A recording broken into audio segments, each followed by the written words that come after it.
If you had one wish, what would it be? Probably a good number of people would choose to win the lottery. With all that money, it sure would be great to buy a new house, drive a fancy car, or own a private jet. The stars lined up in 2015 for Marie Holmes, a poor single mother who won the North Carolina Powerball lottery that was worth a cool $188 million.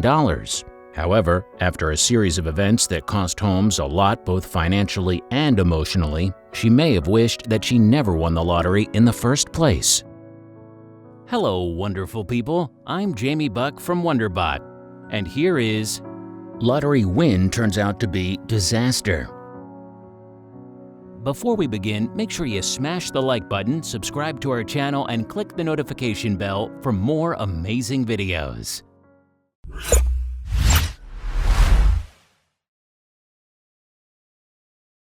Nobody deserved to win the lottery more than Marie Holmes. At the time, Holmes was a 26-year-old single mother who worked 2 jobs to support her 4 children. It was difficult to work at both McDonald's and Walmart, but she did whatever it took to take care of her children. Shortly after Holmes hit the jackpot, she had to leave both jobs as one of her children was diagnosed with cerebral palsy. Caring for 4 children is tough for any couple, especially if one of them has a debilitating disability. But for a single mother, the pressure was nearly unbearable. All she wished for was to take care of her children, and now she wasn't able to hold on to her jobs to provide for them. In February 2015, the North Carolina Powerball jackpot was at $564 million.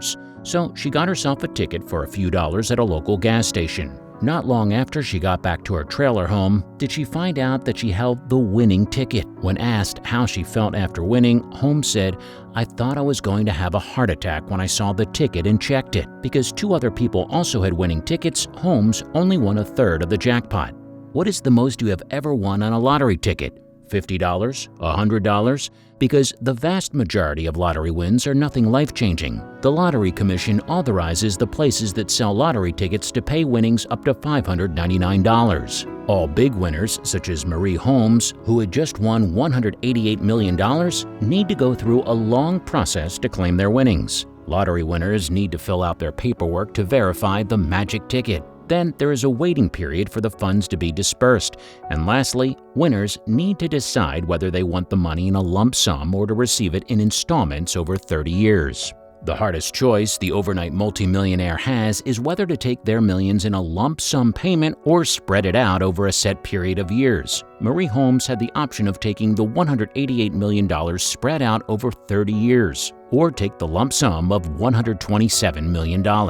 It's actually not an easy choice as you may think, because the lump payment is worth significantly less. According to experts, it makes financial sense to take the whole lump sum provided and invest it, because with interest it would be more profitable over a 30-year period than what the Lottery Commission offers. We don't usually hear about the ones that take the spread-out payments, probably because most don't. If you are lucky enough to beat the improbable odds, then you probably would take the one big oversized check as Holmes did. Still, from nothing to $127 million isn't too bad, even though it's a $51 million difference. It makes sense because $1 million is unfathomable to most of us, so $127 million doesn't look that much different than $188 million.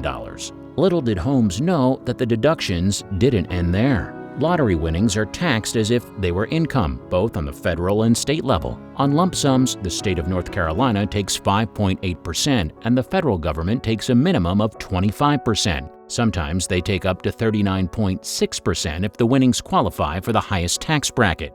Depending on how Miss Holmes was taxed, she may have had to pay up to $50 million on her winnings. Have you ever asked yourself, what would you do if you won $1 million? Many people might say commendable things such as donating money to charity, helping out relatives and friends, and investing it wisely. Holmes wasn't different than any of us, as she planned to put the money to noble causes. She pledged to donate money to her church, move out of her trailer to a proper house, and set up college funds for her children. Explaining her decisions, Holmes told NBC News station after winning, "All the struggle that I went through, it was all for them. I want them to understand that money doesn't change you, but it can help you." Ms. Holmes was described as a person who understood the value of a dollar according to her friends and family.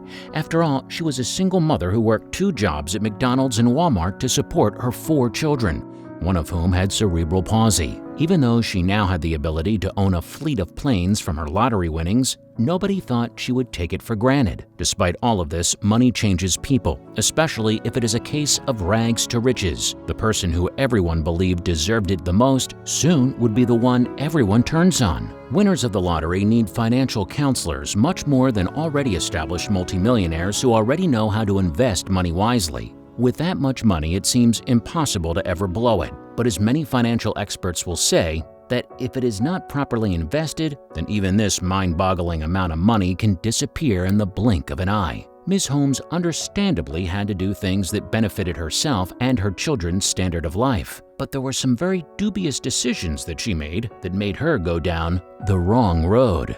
The frivolous spending began when she bought her boyfriend, Lamar McDowell, a $15,000 diamond-laced Rolex. What seems like a penny in the bucket to the amount she won was actually the tip of the iceberg of what her boyfriend ended up taking from her. McDowell only had $100 in his bank account when he was arrested in 2014, and now he had a girlfriend who has the ability to bail him out no matter what the cost. Denying the allegation that Ms. Holmes spent $21 million on his bails, McDowell said so many people are going on that she has paid $21 million to get him out of jail. But that ain't true. It is just 10%. McDowell used to live with Ms. Holmes and the 4 children in their trailer before being sent to jail in 2014. When he was released from jail, McDowell moved into the $350,000 home that Ms. Holmes bought after winning the lottery, according to a report by the Daily Mail. The report also shed light on how much money Ms. Holmes actually received from the lump sum that she decided to take. After taxes, she received $88 million,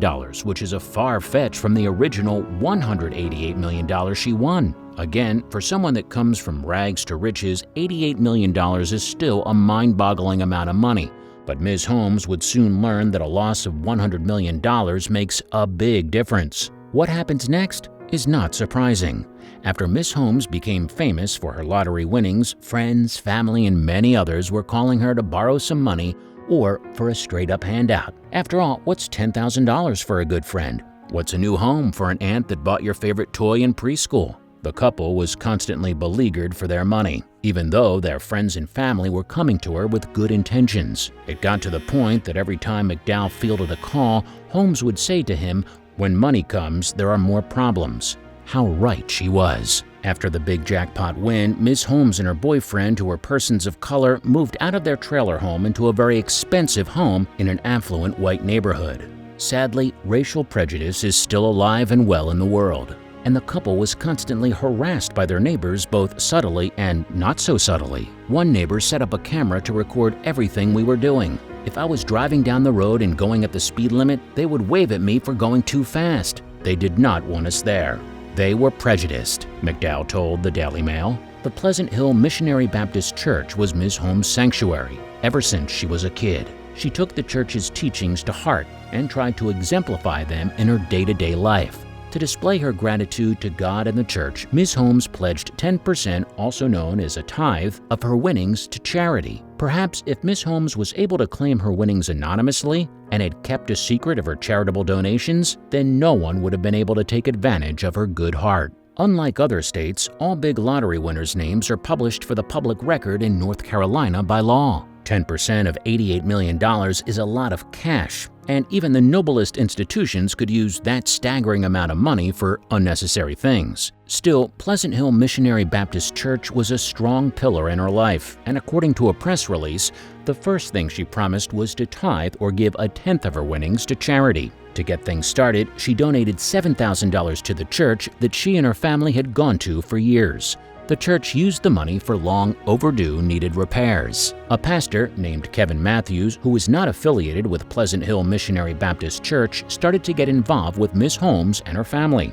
Even though they did not know him before they won the lottery, the pastor claimed that God led him to them. They believed him and invited him into their home for ministerial services and to help McDowell make better life decisions. Pastor Matthews felt comfortable enough to ask Ms. Holmes for $1.5 million to help him build a retreat. The pastor says that even though the agreement was never put in writing, Ms. Holmes did agree verbally to give him the money. Rather than wait, Pastor Matthews went on to build the retreat with his own money. Pastor Matthews came out publicly with the intention to sue Ms. Holmes for $10 million.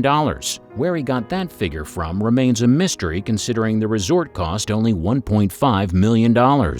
It's clear, though, that he was trying to get a large portion of the 10% of Ms. Holmes' winnings that was promised to her church and to various other charities.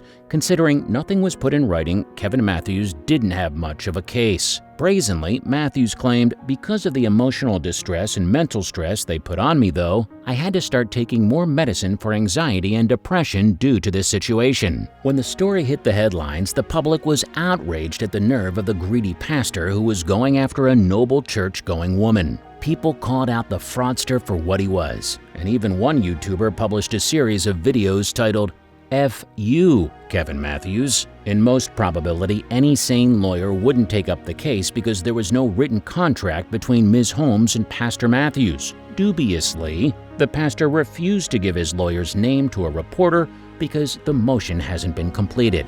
Sadly, it seems that the greedy pastor just wanted to vilify Ms. Holmes. What came out next in the news headlines was much more devastating to Ms. Holmes and her 4 children.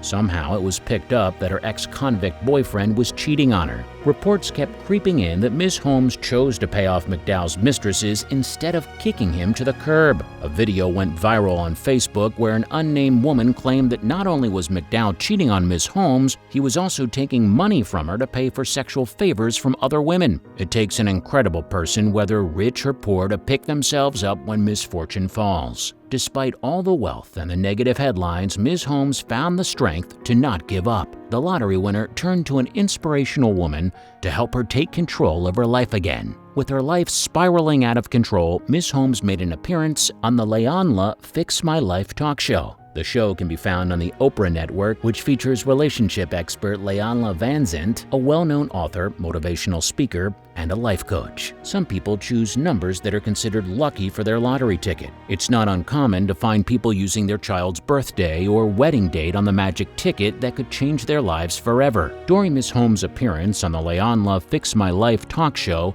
her mother made a shocking confession. Fontella was the one who picked the numbers and let her daughter believe that it was her own random numbers that won. "I kept dreaming about your brother that we lost. His birthday, he was the 3rd child, he'd have been 25 that year. Those were the numbers," she said. In disbelief, Ms. Holmes asked why she didn't tell her this before, to which her mother answered that I wanted her daughter and grandchildren to have a better life. Lamar McDowell is known as Hot Sauce by his fellow gang members and was bailed out 3 times by Ms. Holmes. McDowell was Ms. Holmes' boyfriend before she won the big dollars and was in jail at the time for drug charges. Right after Ms. Holmes won, she bailed out her boyfriend to the tune of a $3 million bond. Hot Sauce took advantage of her kindness right away by using her money for his own self-gratification. Not even a year passed, and he was arrested again that July. Once again, her kind heart bailed out the gang member for a $6 million bond. Instead of changing his behavior, McDowell continued to cheat on Ms. Holmes and use her money for his exploits. Instead of learning from his mistakes, Hot Sauce was arrested for a 3rd time. Instead of letting him rot in jail, Ms. Holmes bailed him out for a whopping $12 million bond. It seemed inevitable that Ms. Holmes would face serious trouble as long as she stayed with McDowell. The day came when McDowell was arrested the 2nd time when police were summoned to arrest McDowell for violating his mandated curfew. When the police came in, they found marijuana in the house and also charged Ms. Holmes for possession.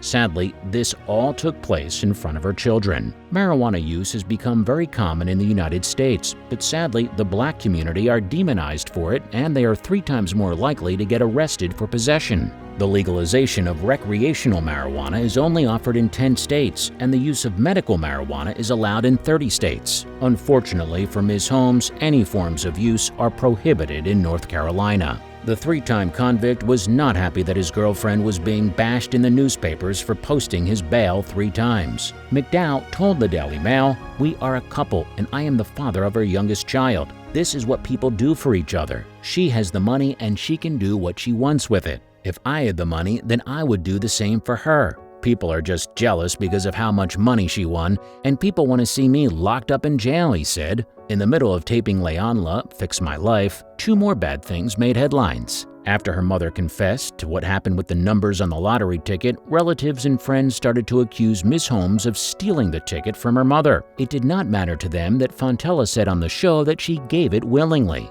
Ms. Holmes also found out during the taping of the show that her boyfriend was heading back to jail to serve a 7-year sentence for possession and distribution of heroin. Ever since the day her lucky numbers were called, so many bad things had befallen her. Most people would break, but not Ms. Holmes. Despite questionable decisions on her part, Ms. Holmes still kept her integrity. She fulfilled her promise by giving 10% of her winnings to various charities, which equated to $9.7 million. Part of the tithed money was used to set up a charitable foundation in North Carolina called the Marie Holmes Foundation.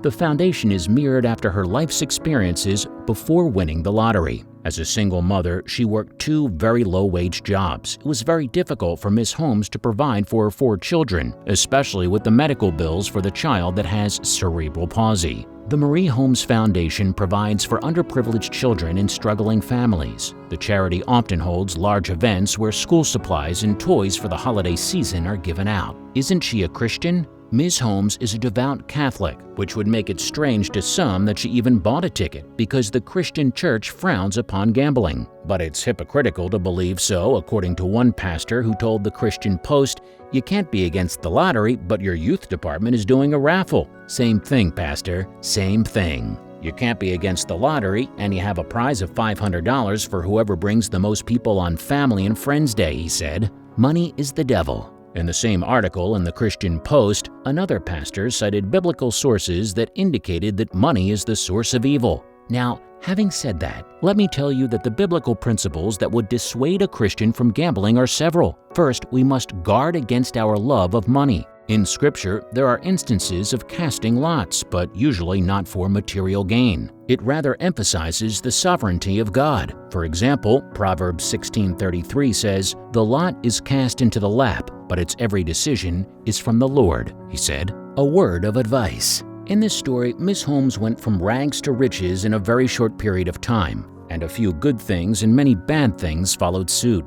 If you happen to win big in the lottery, we suggest to read this story first and take it to heart. Make sure you understand the tax laws and processes before opting to take the lump sum. Make sure the ticket is signed by you to avoid accusations of theft. And make sure to cash the ticket in before it expires. Another word of advice, it's okay to use the money to improve your quality of life, but make sure to hire a good financial advisor who understands the financial market. Such an advisor will be able to provide you with sound instruction on how to protect your money. Lessons learned. Chances are you aren't going to win the lottery a second time. Be careful because even though millions seem impossible to blow in one lifetime, it can happen in the blink of an eye. Besides the government taking a big chunk of your money, unpaid debts can bring you down real fast. Lastly, expect to be harassed by family members, friends, and even strangers. It's wise not to flaunt your money in people's faces, and try to stay as anonymous as possible when helping other people out.